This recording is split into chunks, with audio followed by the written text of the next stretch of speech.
Sempat viral di media sosial, venue skateboard di kompleks Jakabaring Sport City tergenang air dan dijadikan kolam renang oleh warga. Menanggapi hal ini, Direktur Jakabaring Sport City Meina Paloh mengklarifikasi hal tersebut pada Selasa 25 Februari 2020.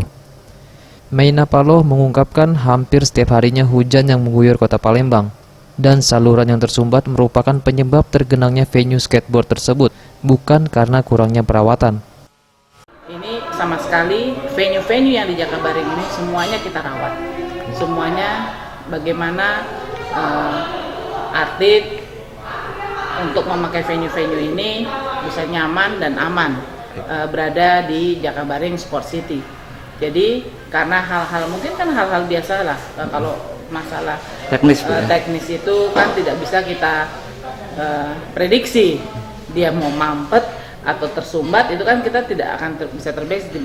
Pas lagi musim hujan ternyata sama Bu. Oh ya, mungkin untuk antisipasinya saya udah bikin schedule kepada anak-anak operasional untuk dicek setiap bulan saluran-saluran. Ditambahkan Meina, ke depan untuk menanggulangi agar tidak terulang, dirinya akan membuat jadwal pihak operasional untuk mengecek hal-hal teknis di setiap venue. SZPM, Sriwijaya TV.